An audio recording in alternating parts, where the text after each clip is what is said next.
Hello everyone, welcome back to the next video. In this video I will show you how to overlay an image over a video or add it as a watermark logo. So in native iOS application with AVMutableComposition. So let's get started. So I will just try to rerun my application. My connection to my iPad got lost. Also make sure you run this example or this code on a real device. It will crash on a simulator. And the other thing which I want to mention at the very start, this only supports iOS 18 and above. Like we can make it work below iOS 18 as well, but if you are using Swift 6, which introduces a lot of concurrency things, you will find very difficult to build it. That's why I have not supporting a lower iOS version. I'm only supporting iOS 18 and above. So yeah, let's get started. So first I have three buttons. I'll click on the select image button to decide what image I want to overlay or add as a watermark logo. So I will just select the flower image. Okay, then I'll select a video. So I only have this two videos. I have this 15-second long video. Now as soon as I select the video, it will automatically start the process of overlaying the image on the video. So I'll just click on this.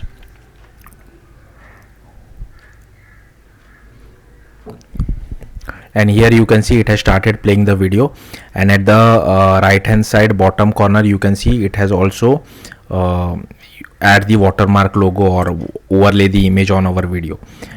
So yeah, if I want I can just play this video as well, but anyways I'll just stop it. Now I will just close this. If I want to save the video to my Photos app, I can do that as well. I'll just click on save video. It will ask me for my Photos app permission. I will allow full access, and if you see over here, video saved successfully. And if I just go back to my Photos app, over here you can see the last video has been saved. If I open it, here you can see the watermark logo is also there. So I'll just delete it. I don't want this. So hopefully you got the point. Let's see how to do this. So first create a native iOS application. If you want you can use Swift UI as well. I'm using UIKit. Next, once you do that, just go to your info.p list and make sure you add this privacy photo library usage description permission.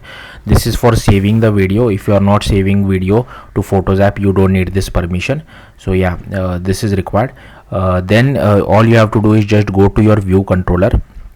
Then I have imported Photos UI as well as AVKit. Then here I have extended PHPicker view controller delegate as well. Here is our select image button, so typical UIKit button. Then here is our select video button as well, and next is our save video button as well. Then I have just initialized our AV player view controller for playing the video.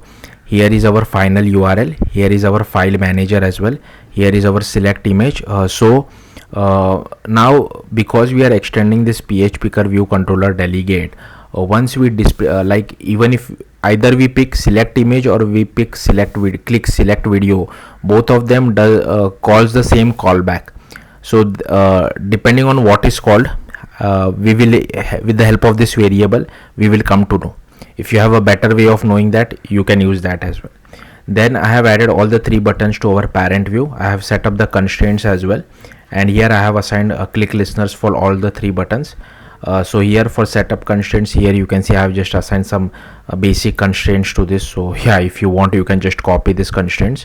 Then once the select image button is pressed, I have changed this variable to true. Then here we just do PHPicker configuration, selection limit is 1, filter by images, PHPicker view controller, pass our configuration, set the delegate as well, and present it over here. Next, now once the image is selected, the callback comes over here. Okay, so this is a method which is present inside PHPicker view controller delegate. I have not defined this.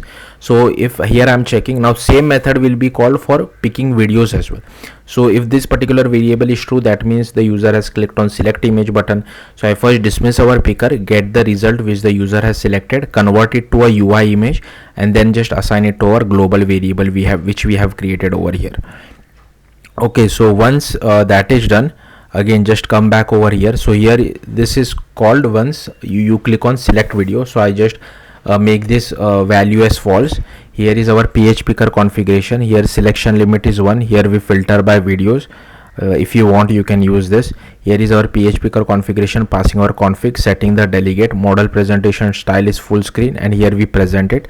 Now again, once the user picks something, the callback will again come over here, but now is image picked is false because we picked a video, so it will come over here. Now just keep an eye on this wrap up method. We'll come back to this later on, but this is kind of like a callback which I have defined. We'll come back to it later on. But once for an video, once the user picks a video, we need to save it somewhere to actually access it. We can't easily access it because we don't have the Photos app permission right now, right? That's why. So that's why this entire code which you will see now is I've just copied it from Stack Overflow. It is basically used for saving the picked videos to a temporary storage so that we can access it properly, given that we don't have Photos app permission. So that's what we are doing over here, the same thing. So I won't go into the details, but this is the entire thing of saving the video. So once in case if there is any error, we just call our callback. So here the video URL is null, and here we just pass our error. But if the video is saved properly, then we come over here and we have the destination URL as well. Okay, so basically it calls up the wrap up callback. So the wrap up callback is this particular part, and once that is done, we just dismiss our picker. It is pretty quick, this particular part, so don't worry too much about it. And then we just call handle pick video result by passing the URL of the picked video. So if you see handle picked video result, where is it? Yeah, over here. So here I am checking whether we have a proper video URL as well as we should have selected image as well. If we have both of them, then only we just call this add watermark method, which I will show you shortly, passing the URL as well as the selected UI image, and it will give us the it will again save the video, the new video with the watermark logo in some temporary directory. So this is the URL for it. Then I just assign it to our final URL, and here I just start playing the video. Okay, later on I will show you how to save it to the Photos app as well. Now let's look into the add watermark logo. So here we pass our video URL as well as our UI image. Here we create our AVMutableComposition. Then here is our AV URL asset. Here we do mix composition.add mutable track, pass our video. Then we do the same thing for audio as well. Then we get the duration of the video, then we get the asset video track, then we get the asset audio track. We create a time range, we insert the time range for video track as well as audio track. Then we create an AV mutable composition, we get the natural size of the video. Then here we set the frame duration as well. Then here we create a CA layer of parent layer, a video layer as well. Then we just set the parent layer frame, the video layer frame, and then add the video layer to our parent layer. Then here we create a watermark layer as well. Here we set the watermark size as well. Now it depends on you how much you want to change this. So yeah, change it to whatever you feel like. And if you see over here the X and Y coordinates, this is how we overlay the image on the right hand bottom side corner. Again, you can change it to the X and Y to whatever you feel like.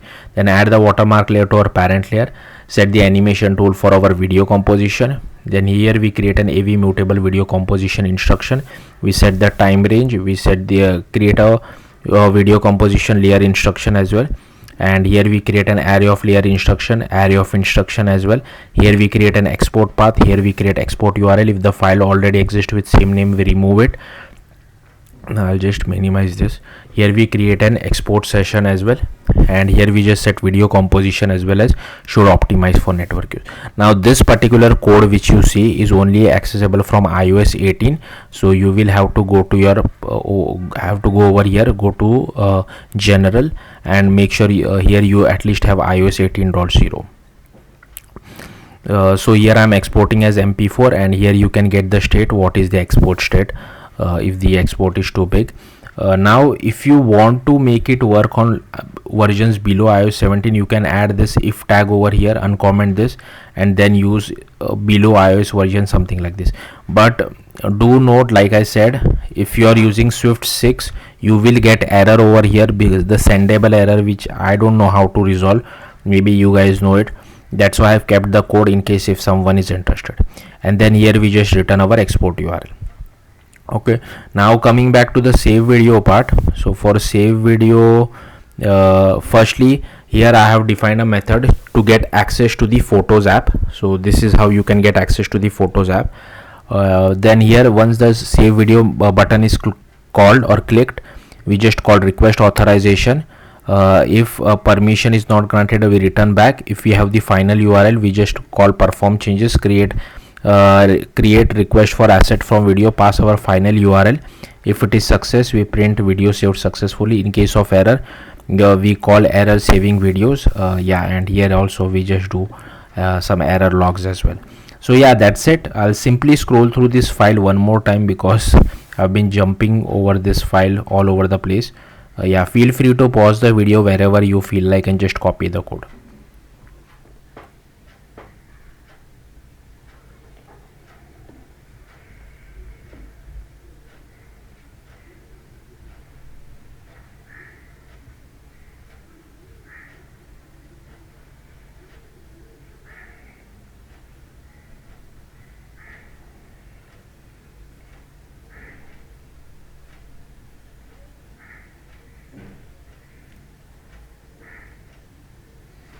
Yeah, that's it. Thank you for watching. Bye.